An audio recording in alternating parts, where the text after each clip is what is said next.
Good morning, Year 5. So, today we are going to be looking at understanding vocabulary in our text. It's alright reading the words, but we need to make sure that we understand what they mean and how they have been used in our text. So, we have broken down chapter 2 today. We're going to read 10 pages today and 10 pages tomorrow, and we answer some questions about this chapter. Just makes it a little bit easier if we break it down a bit more. So, here are the words that I've got from these first 10 pages. You might find more that you want to look at, but these are the ones that I'd like you to look at in the next task that I set you. We're going to do the same as yesterday where I read a little bit and then you do an independent read for a few pages. Okay, let's get going. Chapter 2. Stella woke up the next morning to the sun streaming through her bedroom windows and warming her toes where they stuck out at the end of her bed. She sat up and wondered whether she might feel different now that she was 12. Not that they could know her real age for sure, but Felix thought she'd been about 2 when he first found her. He said everyone should celebrate their birthday once a year, ideally twice, so he decided that the day he found Stella in the snow would be her official birthday. The muffled sound of a party whistle drew her attention to the tiny igloo by her bedside, and she picked it up and peered in at the family of penguins. It looked like one of them must be having a birthday too, because all the penguins were wearing paper party hats, were blowing party whistles, and there was a cake in the shape of a fish with a whole load of candles stuck in it. One of the penguins, presumably the birthday boy or girl, it was hard to tell with penguins, was clapping its wings together and making little honking noises of excitement.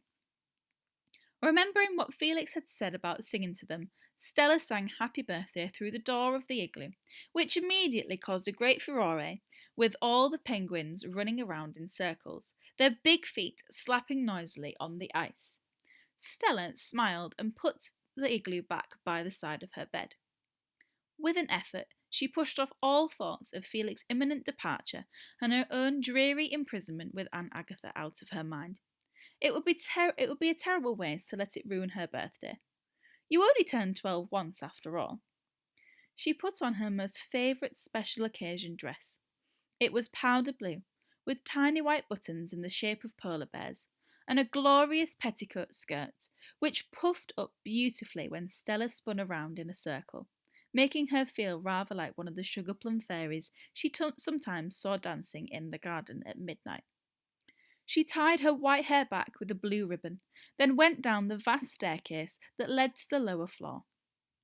Like most explorers, Felix was extremely wealthy, and their mansion of a home had several kitchens and dining rooms, with a whole host of cooks and chefs and servants. If they had explorers staying with them, which they often did whenever there was an expedition being planned, then they ate breakfast in the parlour. But when it was just the two of them, they always ate in the orangery. Felix still called it the orangery, even though there hadn't been any oranges in there for years. There was an entirely different type of thing in the glass conservatory now. Stella opened the door, and the warmth washed over her, along with the faint smell of long gone oranges. With its glass roof and walls, the orangery was the warmest part of their home, which made it the ideal environment for pygmy dinosaurs. Some people called them fairy dinosaurs due to their minute size. Even the T-Rex, Stella's absolute favourite, was no bigger than a kitten. His name was Buster, and he came rushing up to meet her the moment she stepped inside. Stella scooped him up and lightly ran a finger over his scaly head, whilst he squirmed in delight, his front claws curling tightly round her thumb. Felix had first discovered the pygmy dinosaurs during a trip to the Spice Islands of the exotic South, and had been studying them for a while. Word of his studies had got around, and now whenever a sick or injured pygmy dinosaur turned up anywhere, Felix would be contacted and asked if he would take it in. He never turned any away, and the orangery was now the home to dozens of little dinosaurs. "Ah, there's the birthday girl," Felix called from the table in the centre of the room. "Come on over and have some breakfast." Stella was delighted to see that they were having ice cream, complete with sprinkles, fudge sticks, and gooey chocolate toffee sauce. She was also thrilled that Felix had dozens and dozens of balloon animals, all unicorns, and strung them up from the pterodactyl houses hanging from the ceiling. Every now and then, the pygmy pterodactyl would fly up to inspect one of the bright pink balloon unicorns, only to flutter away hastily, looking terribly confused. Stella sat down with Buster on her lap and gave him a fudge stick, which he snatched from her fingers greedily, and then picked up her spoon and dug in before the ice cream could melt. Everything was going superbly until a rapid tapping on the glass wall made them turn to see Aunt Agatha stood outside, peering in at them with a grim expression on her broad face. Stella's heart sank. "Thought she wasn't coming to pick me up till this afternoon," she said to Felix, giving an excusing look. "So did I. She must have caught an earlier train," he replied.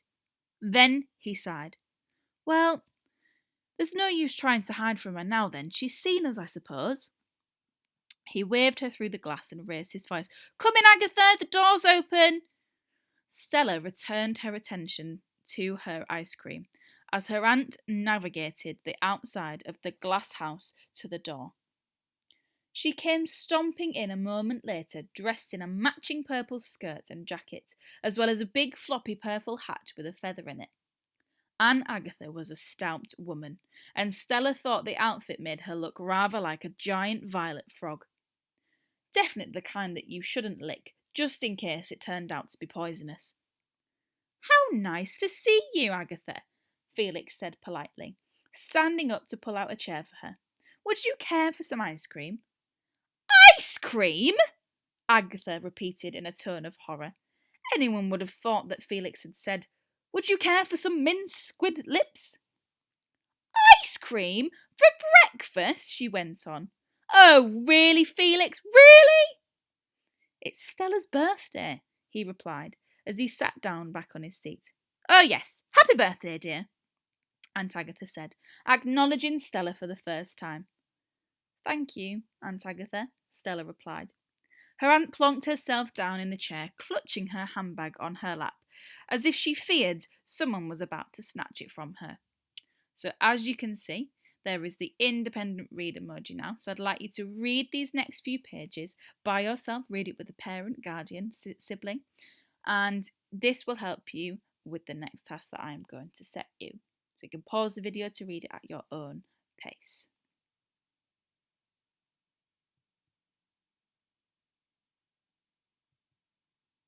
Okay, so your task is to find out the definition for the words that we mentioned in the first slide. So it's important that we fully understand them so we can fully understand the book. Okay, so we sometimes use these strategies in our spellings as well. So you could draw a picture of the word if it's possible to draw a picture of it. Break the word down, like I said here, just like we do in spellings. And then maybe try and put the word into another sentence so you understand its meaning. Okay, so that is your task for reading today.